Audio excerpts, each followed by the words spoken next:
$47,000. Gone in 11 minutes.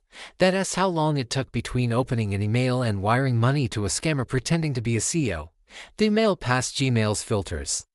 It looked legitimate, the request made sense, and the person who sent it.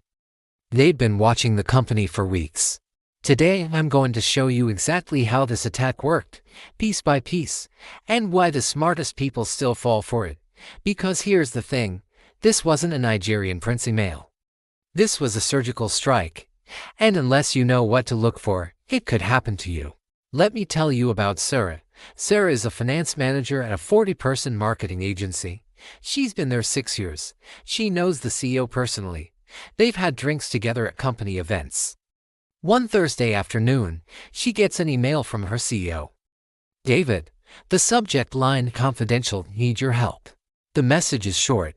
David says he's finalizing a deal with a new vendor, needs Sarah to process a wire transfer, and can't talk on the phone because he's in back-to-back meetings.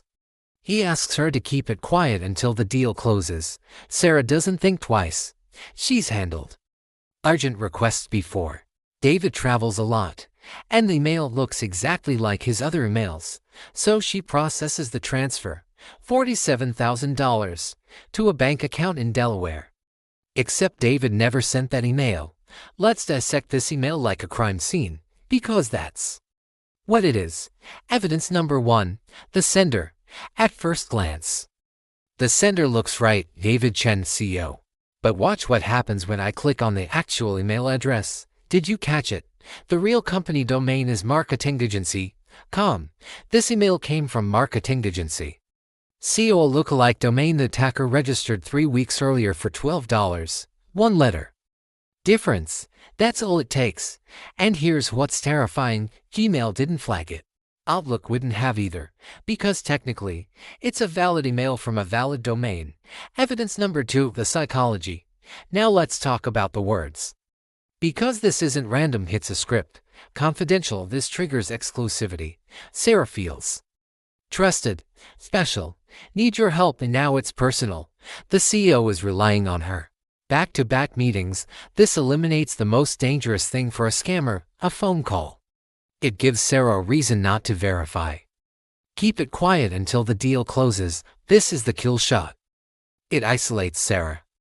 She won't ask a coworker. She won't loop in her manager. She's alone. For sentences. For psychological triggers. Authority, urgency, isolation, and trust. This is social engineering.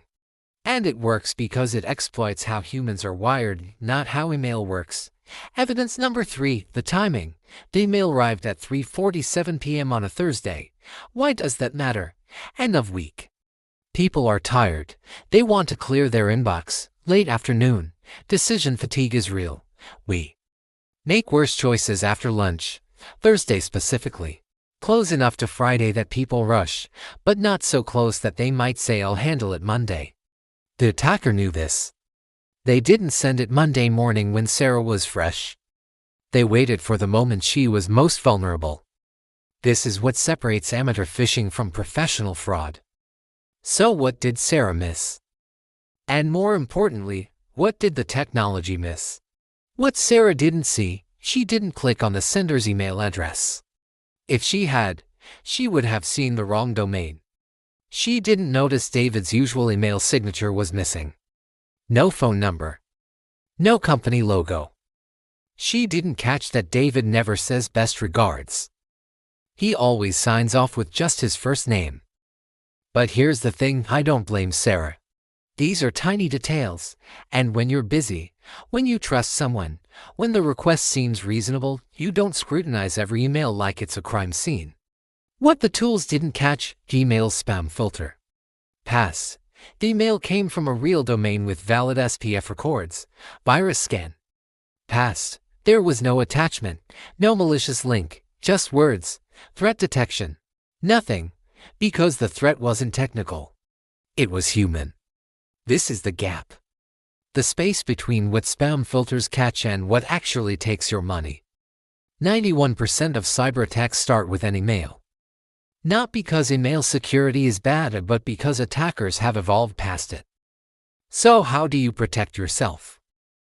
I'm going to give you one framework that would have stopped this attack cold.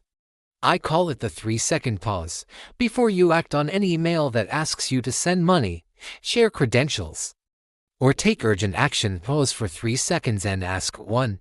Can I verify this through a different channel? Don't reply to the email. Call them, text them, Slack them. Use a number you already have, not one in the email. 2. Why can't this wait? Urgency is the attacker's weapon. Legitimate requests can handle a 10-minute delay. 3. Does this match the pattern? Does this person usually email like this? At this time, with this kind of request? If Sarah had called David's cell phone, even a 30-second call, the entire attack would have collapsed. Now, here's where technology can help.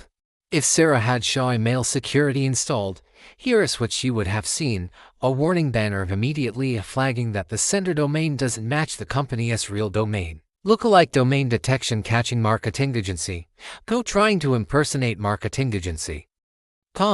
Urgency pattern recognition highlighting the manipulation language. And an AI suggested reply, giving her a professional way to verify the request without sounding paranoid. Shaw doesn't replace your judgment. It gives you the information you need to make a better decision before you click. $47,000. Sarah's company eventually recovered some of it. Most big victims don't. If this video made you think twice about the next urgent email you get, subscribe. I break down scams, fraud tactics, and the psychology behind why smart people get fooled.